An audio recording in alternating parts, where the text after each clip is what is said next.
Dear friends, welcome to the book India's Struggle for Independence, 1857-1947 by Bipan Chandra. Chapter 3, Peasant Movements and Uprisings after 1857. It is worth taking a look at the effects of colonial exploitation of the Indian peasants. Colonial economic policies, the new land revenue system, the colonial administrative and judicial systems, and the ruin of handicraft leading to the overcrowding of land transformed the agrarian structure and impoverished the peasantry. In the vast Zamindari areas, the peasants were left to the tender mercies of the zamindars who rack-rented them and compelled them to pay illegal dues and perform begar. In Ryotwari areas, the government itself levied heavy land revenue. This forced the peasants to borrow money from the moneylenders.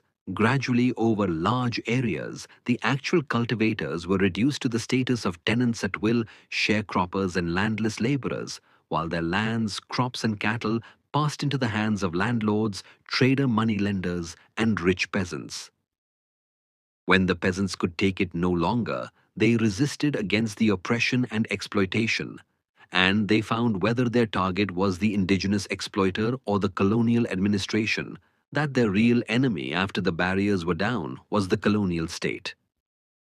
One form of elemental protest, especially when individuals and small groups found that collective action was not possible though their social condition was becoming intolerable, was to take to crime. Many dispossessed peasants took to robbery, dacoity, and what has been called social banditry, preferring these to starvation and social degradation. The most militant and widespread of the peasant movements was the Indigo Revolt of 1859 to 60. The indigo planters, nearly all Europeans, compelled the tenants to grow indigo, which they processed in factories set up in rural mofussil areas. From the beginning, indigo was grown under an extremely oppressive system which involved great loss to the cultivators. The planters forced the peasants to take a meager amount as advance and enter into fraudulent contracts. The price paid for the indigo plants was far below the market price.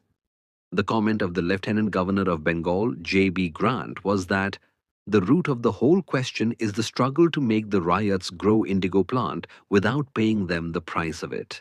The peasant was forced to grow indigo on the best land he had, whether or not he wanted to devote his land and labor to more paying crops like rice. At the time of delivery, he was cheated even of the due low price.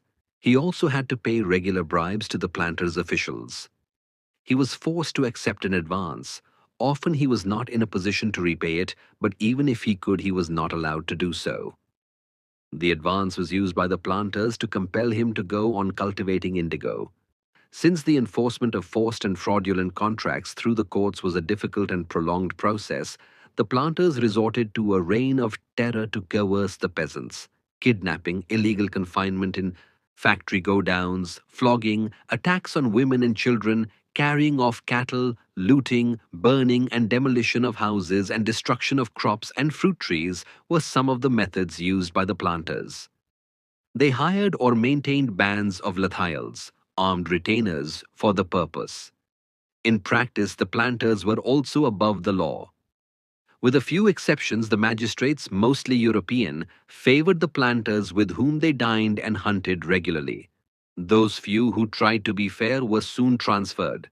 29 planters and a solitary Indian zamindar were appointed as honorary magistrates in 1857, which gave birth to the popular saying, Je Rakhakseb Hakshak, our protector is also our devourer. The discontent of indigo growers in Bengal boiled over in the autumn of 1859 when their case seemed to get government support.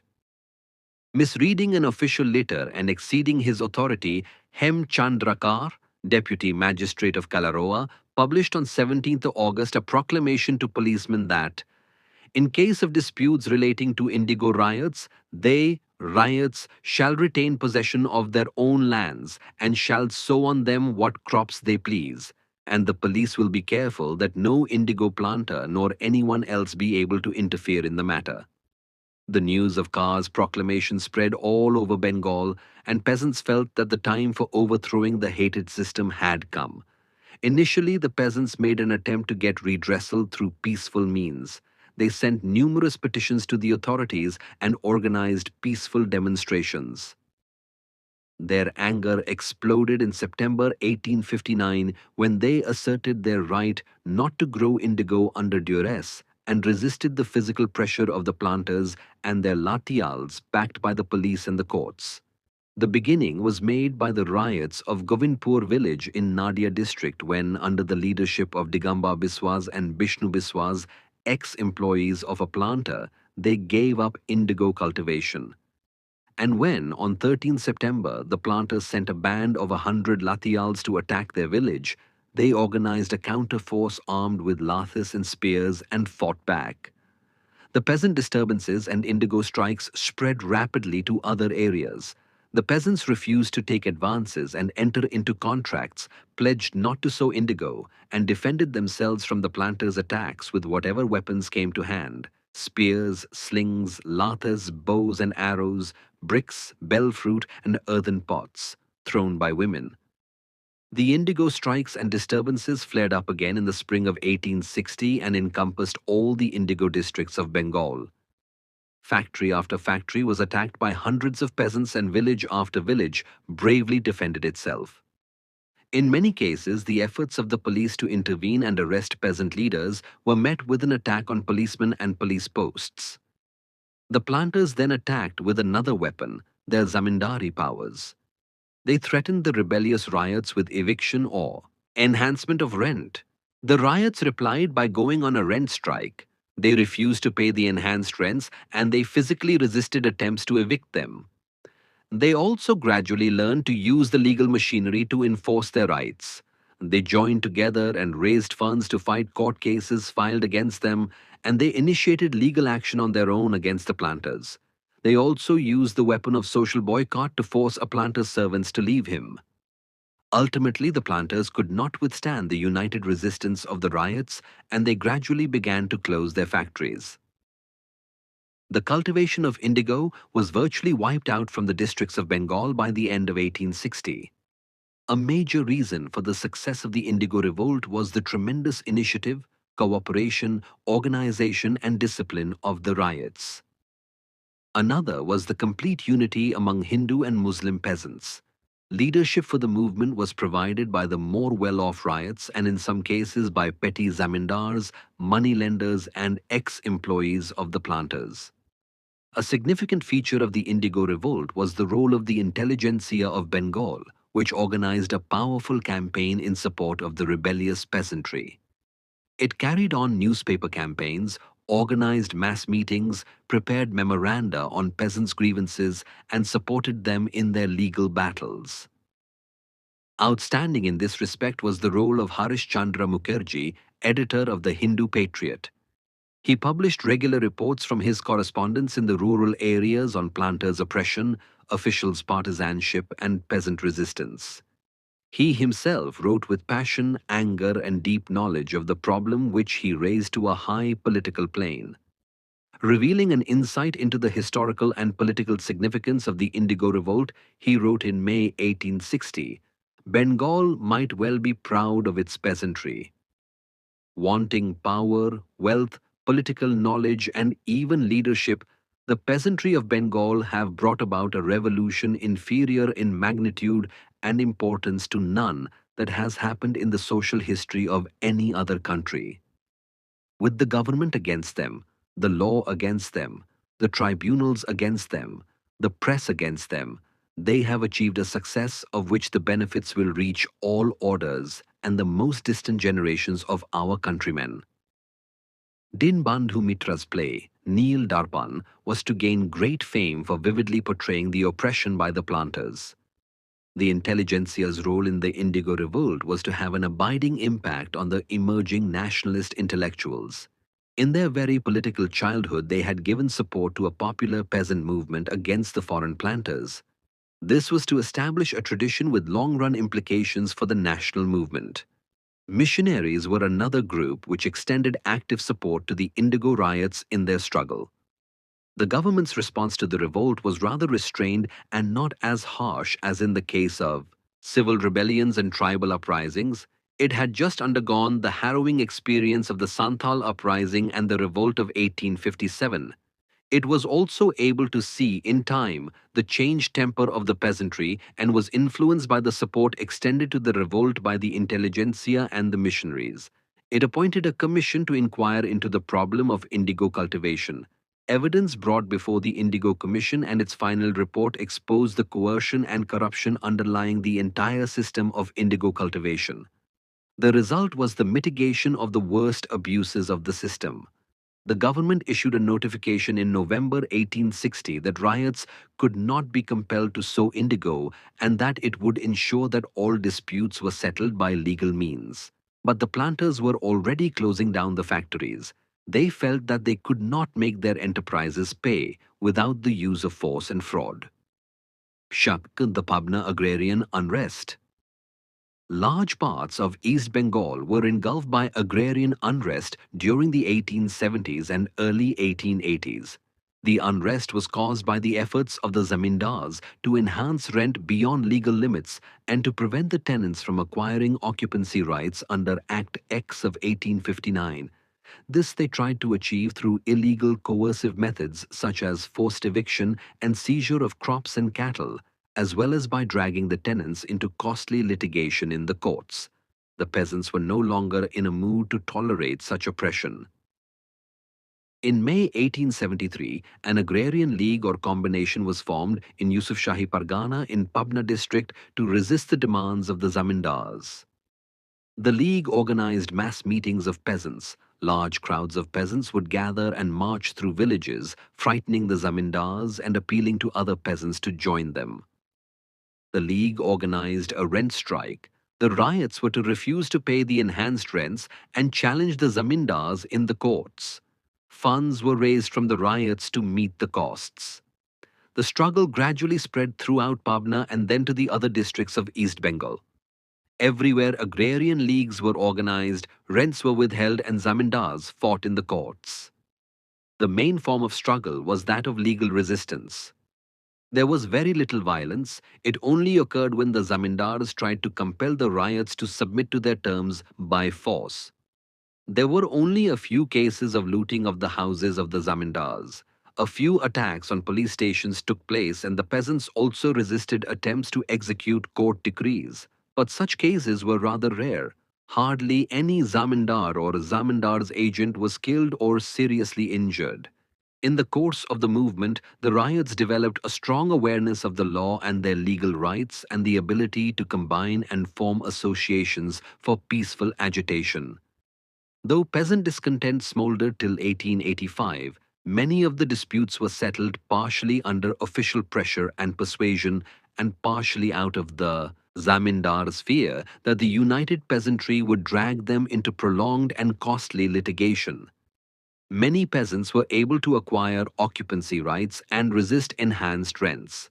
The government rose to the defense of the zamindars wherever violence took place. Peasants were then arrested on a large scale, but it assumed a position of neutrality as far as legal battles or peaceful agitations were concerned. The government also promised to undertake legislation to protect the tenants from the worst aspects of zamindari oppression, a promise it fulfilled, however imperfectly, in 1885 when the Bengal Tenancy Act was passed. What persuaded the zamindars and the colonial regime to reconcile themselves to the movement was the fact that its aims were limited to the redressal of the immediate grievances of the peasants and the enforcement of the existing legal rights and norms. It was not aimed at the zamindari system. It also did not have at any stage an anti-colonial political edge. The agrarian leagues kept within the bounds of law, used the legal machinery to fight the zamindars, and raised no anti-British demands. The leaders often argued that they were against zamindars and not the British. In fact, the leaders raised the slogan that the peasants want to be the riots of Her Majesty the Queen and of her only. For this reason, official action was based on the enforcement of the Indian Penal Code, and it did not take the form of armed repression as in the case of the Santhal and Munda uprisings. Once again, the Bengal peasants showed complete Hindu-Muslim solidarity, even though the majority of the riots were Muslim and the majority of zamindars Hindu. There was also no effort to create peasant solidarity on the grounds of religion or caste. In this case, too, a number of young Indian intellectuals supported the peasants' cause. These included Bankim Chandra Chatterjee and R.C. Dutt. Later, in the early 1880s, during the discussion of the Bengal Tenancy Bill, the Indian Association, led by Surendranath Banerjee, Anand Mohan Bose, and Dwarkanath Ganguly, campaigned for the rights of tenants, helped form riots unions, and organized huge meetings of up to 20,000 peasants in the districts in support of the rent bill. The Indian Association and many of the nationalist newspapers went further than the bill. They asked for permanent fixation of the tenants' rent. They warned that since the bill would confer occupancy rights even on non-cultivators, it would lead to the growth of middlemen, the jotadars, who would be as oppressive as the zamindars so far as the actual cultivators were concerned. They therefore demanded that the right of occupancy should go with actual cultivation of the soil, that is, in most cases, to the under riots and the tenants at will. Why? The Deccan Riots. A major agrarian outbreak occurred in the Pune and Ahmednagar districts of Maharashtra in 1875. Here, as part of the Ryotwari system, land revenue was settled directly with the peasant, who was also recognized as the owner of his land. Like the peasants in other Ryotwari areas, the Deccan peasant also found it difficult to pay land revenue without getting into the clutches of the moneylender and increasingly losing his land. This led to growing tension between the peasants and the moneylenders, most of whom were outsiders, Mawaris or Gujaratis. Three other developments occurred at this time. During the early 1860s, the American Civil War had led to a rise in cotton exports, which had pushed up prices. The end of the Civil War in 1864 brought about an acute depression in cotton exports and a crash in prices. The ground slipped from under the peasants' feet. Simultaneously, in 1867, the government raised land revenue by nearly 50%. The situation was worsened by a succession of bad harvests. To pay the land revenue under these conditions, the peasants had to go to the moneylender, who took the opportunity to further tighten his grip on the peasant and his land. The peasant began to turn against the perceived cause of his misery, the moneylender. Only a spark was needed to kindle the fire. A spontaneous protest movement began in December 1874 in Karda village in Sirur Taluka. When the peasants of the village failed to convince the local moneylender, Kaluram, that he should not act on a court decree and pull down a peasant's house, they organized a complete social boycott of the outsider moneylenders to compel them to accept their demands in a peaceful manner. They refused to buy from their shops. No peasant would cultivate their fields. The balutadar, village servants, barbers, washermen, carpenters, ironsmiths, shoemakers, and others would not serve them. No domestic servant would work in their houses, and when the socially isolated moneylenders decided to run away to the Taluka headquarters, nobody would agree to drive their carts. The peasants also imposed social sanctions against those peasants and balutadars who would not join the boycott of moneylenders. This social boycott spread rapidly to the villages of Pune, Ahmednagar, Sholapur, and Satara districts. The social boycott was soon transformed into agrarian riots when it did not prove very effective. On 12th of May, peasants gathered in Supa in Bimthari Taluka on the bazaar day and began a systematic attack on the moneylenders' houses and shops. They seized and publicly burnt debt bonds and deeds, signed under pressure, in ignorance or through fraud, decrees and other documents dealing with their debts. Within days, the disturbances spread to other villages of the Pune and Ahmednagar districts. There was very little violence in this settling of accounts. Once the moneylenders' instruments of oppression, debt bonds, were surrendered, no need for further violence was felt. In most places, the riots were demonstrations of popular feeling and of the peasants' newly acquired unity and strength. Though moneylenders' houses and shops were looted and burnt in Supa, this did not occur in other places. The government acted with speed and soon succeeded in repressing the movement. The active phase of the movement lasted about 3 weeks. though stray incidents occurred for another month or two. As in the case of the Pabna Revolt, the Deccan disturbances had very limited objectives. There was once again an absence of anti-colonial consciousness. It was, therefore, possible for the colonial regime to extend them a certain protection against the moneylenders through the Deccan Agriculturists' Relief Act of 1879. Once again, the modern nationalist intelligentsia of Maharashtra supported the peasants' cause. Already in 1873 to 74, the Pune Sarvajanik Sabha, led by Justice Ranade, had organized a successful campaign among the peasants as well as at Pune and Bombay against the land revenue settlement of 1867. Under its impact, a large number of peasants had refused to pay the enhanced revenue. This agitation had generated a mentality of resistance among the peasants which contributed to the rise of peasant protest in 1875. The Sabha, as well as many of the nationalist newspapers, also supported the DAR bill. Other peasant movements. Peasant resistance also developed in other parts of the country. Mapala outbreaks were endemic in Malabar. Vasudev Balwan Phadke, an educated clerk, raised a Ramosi peasant force of about 50 in Maharashtra during 1879 and organized social banditry on a significant scale. The Kuka revolt in Punjab was led by Baba Ram Singh and had elements of a messianic movement. It was crushed when 49 of the rebels were blown up by a cannon in 1872. High land revenue assessment led to a series of peasant riots in the plains of Assam during 1893 to 94. Scores were killed in brutal firings and bayonet charges. The Rasta, nature and limitations of post-1857 peasant movements. There was a certain shift in the nature of peasant movements after 1857. Princes, chiefs, and landlords having been crushed or co-opted, peasants emerged as the main force in agrarian movements. They now fought directly for their own demands, centered almost wholly on economic issues and against their immediate enemies, foreign planters and indigenous zamindars and moneylenders.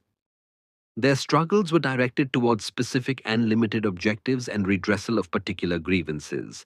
They did not make colonialism their target, nor was their objective the ending of the system of their subordination and exploitation. They did not aim at turning the world upside down. The territorial reach of these movements was also limited. They were confined to particular localities with no mutual communication or linkages. They also lacked continuity of struggle or long-term organization. Once the specific objectives of a movement were achieved, its organization, as also peasant solidarity built around it, dissolved and disappeared. Thus, the Indigo strike, the Pabna agrarian leagues, and the social boycott movement of the Deccan riots left behind no successors. Consequently, at no stage did these movements threaten British supremacy or even undermine it. Peasant protest after 1857 often represented an instinctive and spontaneous response of the peasantry to its social condition. It was the result of excessive and unbearable oppression, undue and unusual deprivation and exploitation, and a threat to the peasant's existing established position. The peasant often rebelled only when he felt that it was not possible to carry on in the existing manner. He was also moved by strong notions of legitimacy, of what was justifiable and what was not. That is why he did not fight for land ownership or against landlordism, but against eviction and undue enhancement of rent. He did not object to paying interest on the sums he had borrowed. He hit back against fraud and chicanery by the moneylender, and when the latter went against tradition in depriving him of his land. He did not deny the state's right to collect a tax on land, but objected when the level of taxation overstepped all traditional bounds. He did not object to the foreign planter becoming his zamindar, but resisted the planter when he took away his freedom to decide what crops to grow and refused to pay him a proper price for his crop. The peasant also developed a strong awareness of his legal rights and asserted them in and outside the courts. And if an effort was made to deprive him of his legal rights by extra-legal means or by manipulation of the law and law courts, he countered with extra-legal means of his own. Quite often, he believed that the legally constituted authority approved his actions or at least supported his claims and cause. In all the three movements discussed here, he acted in the name of this authority, the Sarkar. In these movements, the Indian peasants showed great courage and a spirit of sacrifice, remarkable organizational abilities, and a solidarity that cut across religious and caste lines. They were also able to wring considerable concessions from the colonial state. The latter, too, not being directly challenged, was willing to compromise and mitigate the harshness of the agrarian system, though within the broad limits of the colonial economic and political structure. In this respect, the colonial regime's treatment of the post-1857 peasant rebels was qualitatively different from its treatment of the participants in the civil rebellions, the Revolt of 1857, and the tribal uprisings which directly challenged colonial political power. A major weakness of the 19th century peasant movements was the lack of an adequate understanding of colonialism, of colonial economic structure and the colonial state, and of the social framework of the movements themselves. Nor did the 19th century peasants possess a new ideology and a new social, economic, and political program based on an analysis of the newly constituted colonial society. Their struggles, however militant, occurred within the framework of the old societal order. They lacked a positive conception of an alternative society, a conception which would unite the people in a common struggle on a wide regional and all India plane and help develop long-term political movements. An all-India leadership capable of evolving a strategy of struggle that would unify and mobilize peasants and other sections of society for nationwide political activity could be formed only on the basis of such a new conception, such a fresh vision of society.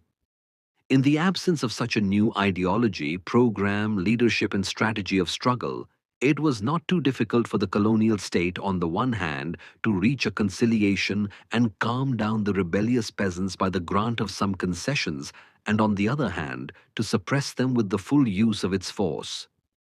This weakness was, of course, not a blemish on the character of the peasantry, which was perhaps incapable of grasping on its own the new and complex phenomenon of colonialism. That needed the efforts of a modern intelligentsia which was itself just coming into existence. Most of these weaknesses were overcome in the 20th century when peasant discontent was merged with the general anti-imperialist discontent, and their political activity became a part of the wider anti-imperialist movement. And of course, the peasants' participation in the larger national movement not only strengthened the fight against the foreigner, it also simultaneously enabled them to organize powerful struggles around their class demands and to create modern peasant organizations.